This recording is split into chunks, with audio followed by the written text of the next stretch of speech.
Hi, it's Dwyer. GamblersAdvisory.com, a free site. BettingAngle.us, a free site. Today is September the 2nd, 2019. Let's talk National Football League football. But first, remember, the opinion you should follow should be your own. Just consider this video to be a second opinion from a complete stranger online.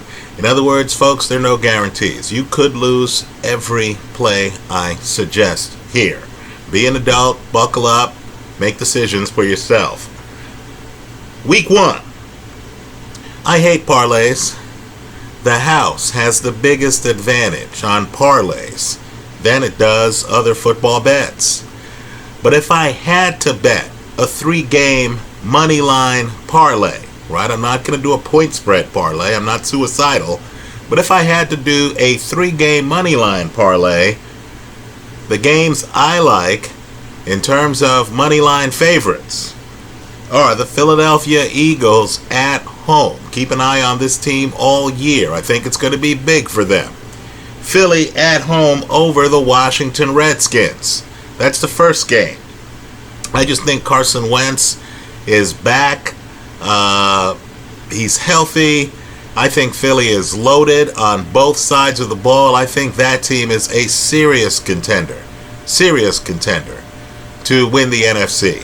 Whereas the Redskins, there are questions at quarterback. Trent Williams, is he going to play? There are problems all over the place. And, of course, they're on the road. Next, I like the Baltimore Ravens on the road over the Miami Dolphins. Folks, the Dolphins these days are giving away players. Let's be real, too. They have a rookie head coach, right? They're going up against a team that just made the playoffs. I view this as a mismatch. Finally, the last game, and I believe this is the strongest play of the week. I like the Seattle Seahawks at home over the Cincinnati Bengals, right? Just understand, no A.J. Green for the Bengals. Understand the Bengals have a rookie head coach. And, of course, they're playing in one of the hardest places to play in the National Football League, Seattle, a very loud stadium. Whereas I believe Seattle is probably doing backflips right now, having picked up Jadeveon Clowney in the last few days. I think the defense is as rugged as it can get. I think Russell Wilson, quite frankly, is one of the very best quarterbacks in the National Football League. I like Seattle over Cincinnati. Let's talk about some other games I like. Look, first, let me just admit I'm biased. I'm a New York Giants fan. But you've got to be kidding me. In a divisional game, you mean to tell me that they have the Dallas Cowboys favored by 7 points? I don't care if the game is in Dallas. By the way, the Giants over the years have done well in Dallas, right? 7 points, that's too much. You mean the Giants could lose by a touchdown and that's still a push? You mean the Cowboys have to win by more than a touchdown? Revisit Eli Manning's numbers from last year. Folks, if you go to ProFootballReference.com, his AV, approximate value, is double digit.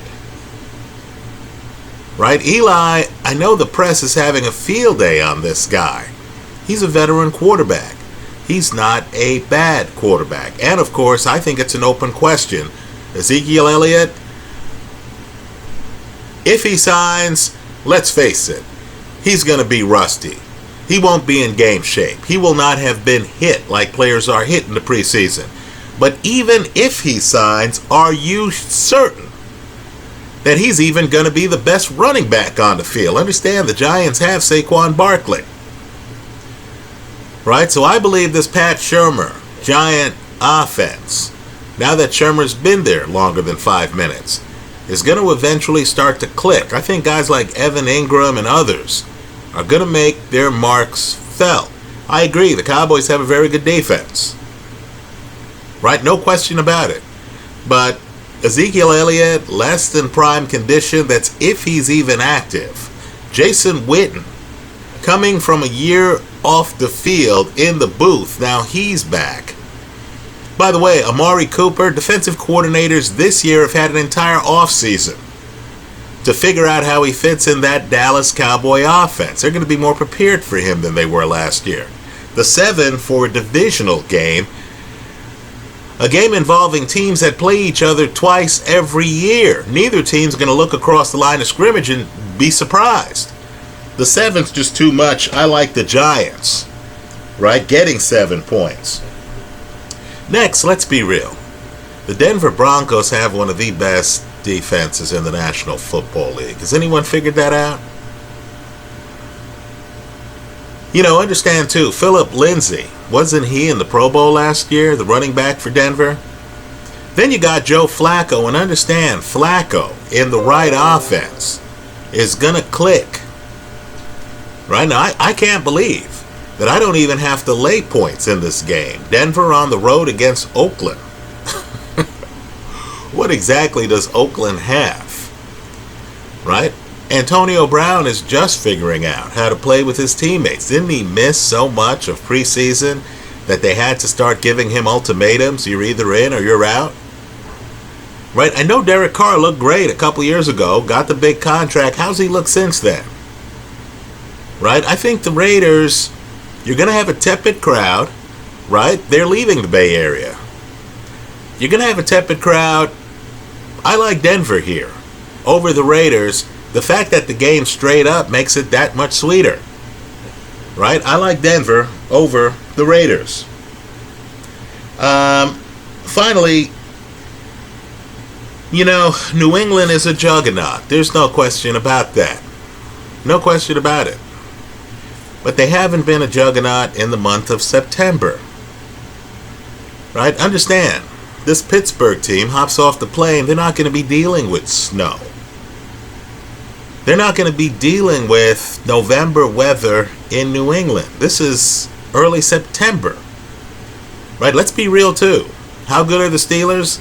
Last year, Ben Roethlisberger threw for more than 5,100 yards.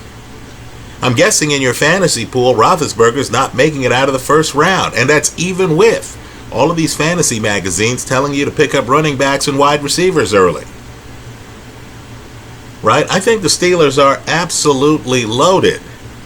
Absolutely loaded. Right? The Patriots, they're a good team too, but understand, both teams have had a chance to prepare for this one. This is a statement game. The Steelers have moved on from Antonio Brown. I think Juju Smith-Schuster and others want to make a statement here. Right? They've moved on from Le'Veon Bell. Expect to see James Conner make a statement here. Now, you mean to tell me that I'm getting 5.5 points with the Pittsburgh Steelers as an underdog here in New England? I think people are buying too much into brand names here. Right? Josh Gordon, wow, how effective is he going to be? Isn't that guy straight out of rehab? You know, I think the 5.5 is simply too much. I like the Pittsburgh Steelers getting 5.5 points in New England. Right, so that's how I see it. You have my 3-team money line parlay. Then I have a couple of underdogs. The Giants getting 7. The Pittsburgh Steelers getting 5.5. Those are the plays I like week 1. If you have plays you like that you want to share with other gamblers here online after you place the bets, lock in the line. So if the world changes, you post your pick here online and suddenly a lot of gamblers sway the betting line, you're covered. I hope you leave those comments. I hope you leave that insight. I hope you leave your picks in the comment section of this YouTube video. Thanks for stopping by. Good luck.